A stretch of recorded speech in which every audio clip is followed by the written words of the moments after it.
Hey wrestling fans, this is MC Hale. I'm sitting here with Ricky O, owner and promoter of Liberty States Wrestling. And what we're going to be doing over the next few weeks is we're going to be bringing you some interviews we did at Legends of the Ring. So Ricky, tell us who we're going to be talking to. Well, it's nice to see you again, Sean. I haven't had a chance to catch up with you this summer. I hope all is well, and I hope the fans out there are having a great time.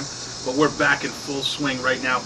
We stopped down Legends of the Ring, and we were able to conduct some of the funniest and some of the best interviews with some of the legends like J.J. Dillon, 911, Gary Wolf, Quang, also known as Savio Vega, J.J. Dillon, and Colonel Robert Parker, and Chris Masters. Masterpiece. You can't forget the masterpiece. Fantastic pieces. We're going to piece them together, and we're going to put them out to you guys once a week, starting this Tuesday night and every Tuesday for the next 6 weeks, leading us up to September 13th, Hasbrouck Heights, LSW, and there's a huge announcement coming that night, guys, and you're not going to want to miss it. All right, get your tickets now for September 13th, and here come the interviews. LSW Insider with Ricky O here with none other than the manager of the Four Horsemen, J.J. Dillon. J.J., welcome to the show. Oh, my pleasure.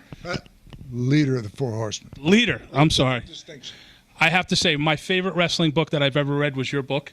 The insideness that you brought to the book and a little bit more candid than some of these. I think maybe because you wrote the book and published it without having one of the major companies back, it was a big, value in the book was that it was actually words that you wrote and not words that maybe were manipulated. With the book, have you found that like maybe fans seen a different side of you they didn't know as far as being creative with the WWE, being a right-hand man through all of those years in the Federation, that maybe they just see you as being the leader of the Four Horsemen? Well, when I wrote the book originally, my intent was to kind of tell my life story to pass on to my children. And it was done more as a personal diary of a unique career that started from a fan, referee, through the territory days to the changes that cable television brought, to retiring from the ring and working in an executive position with the two major companies. What I didn't expect was the tremendous feedback that I did get from people all over the world, that because it wasn't available in bookstores. You had the original printing was 3,000, and I think there's like 300 copies left. So that means all those people had to really seek it out and get it, and then they take their time. And it's funny, different people have different perspectives of what in the book reached out to them. But I had an amazing career, and from a unique position on the inside. It was written, I think, with brutal honesty. I had no axe to grind with anybody. Told the truth and tried to be honest about the people that I work with, and at the same time be willing to look into the mirror and be honest about my strengths, my shortcomings, and the end result, with a lot of help from Scott Teal, who was my co-author and publisher. I was extremely pleased with how well it came out. Well, I'm a little disappointed that there's 300 copies left. Where can somebody who's watching this right now order one and get rid of those few right now? I want to have you we have to send this to press again. So where can they get a copy of this book? Well, the few that are left, I bring as many as I can carry to personal appearances, which I unfortunately don't do that many anymore. But if you go to my personal website, www.jjdillon.com, there's a lot of great pictures on there, a special segment from when I was inducted in the WWE Hall of Fame.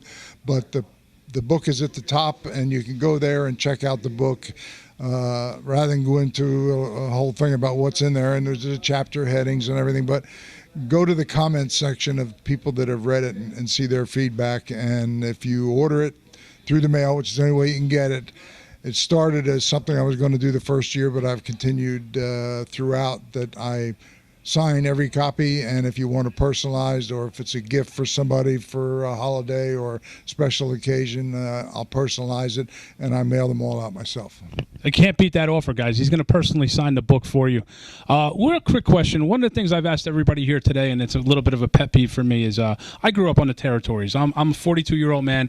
I tell this story multiple times. My first time we got cable TV, he plugged the wire into the wall and he screwed the thing in, and the channel came on, and it's WTBS, and Gordon Soley was standing there with Tommy Rich on one side of him and Stan Hansen on the other. I think professional wrestling has taken a major step backwards by losing the territories and that local feel. Do you agree that maybe going forward that maybe the territory system needs to come back a little bit in wrestling, or is it too far gone to ever come back? Well, you're absolutely right that it had a major impact on the industry. But what happened was, of the probably 25, 30 regional territories. Each one was producing their own television show. So they had control over their product. And what Eddie Graham established with credibility of amateurs like Jack Briscoe, that to the people in Florida was wrestling. That's what they were educated to. Yet you went to Tennessee where it was balls against the wall. It was wild. It was crazy. And that was wrestling to those people. So there wasn't really a set formula that this is how professional wrestling should be presented, because each was successful in their own way, and the same thing applied with other parts of the country. Cable television changed it because now you were seeing a product, and fans, every place I ever went, always wanted to say, well, when are we going to see somebody new? And once TBS came on, I was in Amarillo at the time, the fans would say to the promoters, well, we're seeing Wildfire Tommy Rich, and we're seeing Buzz Sawyer and Ole Anderson, Thunderbolt Patterson. When are they going to come to our arena? So the landscape of wrestling was changed because of that.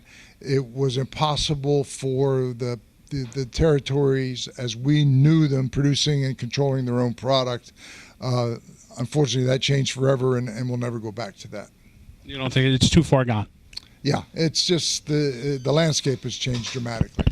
Now, I grew up watching you first. Before you ever went to Georgia, I saw you in Florida Championship Wrestling. It used to be on Monday night. I would have to put an antenna against the window and some aluminum foil, and it's a true story, and point an antenna a certain way, and we would get it on the UHF channel, and it was Gordon Soley and Buddy Colt, and yourself was down there.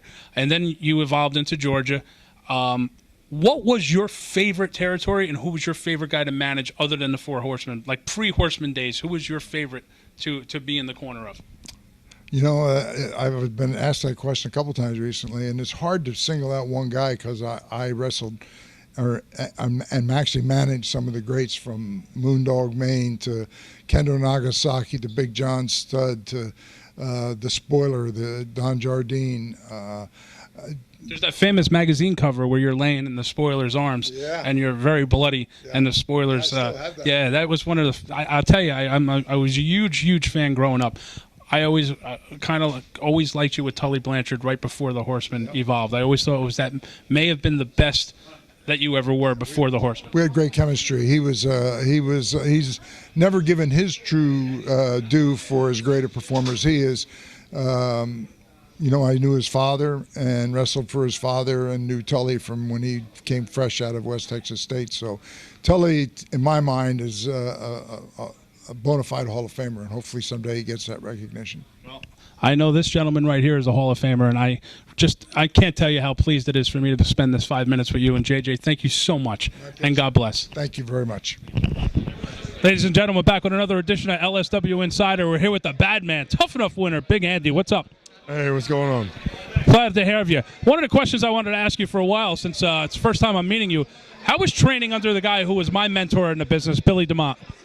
You know, Bill DeMont was great to me. He really kind of took me under his wing, showed me the ropes, and I'm still thankful for everything he did for me to this day. Still keep in touch with him, and he's just a great, down-to-earth guy. Some of the training sessions I witnessed were guys like the Inferno Kid, Crowbar, Devin Storm. All these guys trained under Bill DeMont. He was legendary for his intense workouts and hours of just running the ropes. Did you guys experience that? Oh yeah, Bill definitely put us through the ropes, man. He, the rope runs, the squats, the get-ups.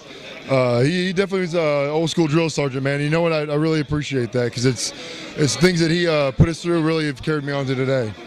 Now, you've gone through the American system. You work with the WWE. You've left. Now you're over in Puerto Rico. What's the difference between the Puerto Rican crowds and the American crowds? Puerto Rican crowds are a lot more. I don't know how I can exactly word this.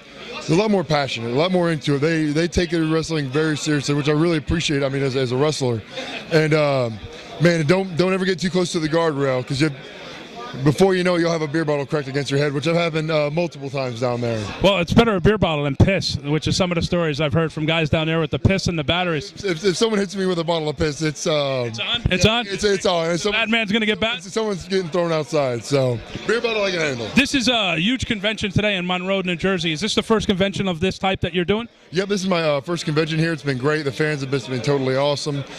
Really happy to be here. We also have a show tonight, so I'm really looking forward to it. Well, we're looking forward to getting getting you in LSW, and we're going to have you coming in probably in November. One of the things I always ask guys is, what do you think the difference is today? As obviously you were a wrestling fan growing up, do you think wrestling has evolved, or is it at an area where it's stale, or what's the future going forward for professional wrestling as a business? You know, I think it's impossible to tell what the future holds. You know, I mean, everyone would like to look in that crystal ball and see where it's going to be in the next 5 or 10 years. The only thing a young guy like me can do, keep on working hard, keep on busting ass, keep on whooping people's ass down in Puerto Rico, and the business is eventually going to turn around. So we'll see what happens. See what happens. Ladies and gentlemen, the Bad Man right here. Thank you very much. Thanks, Thank you very much.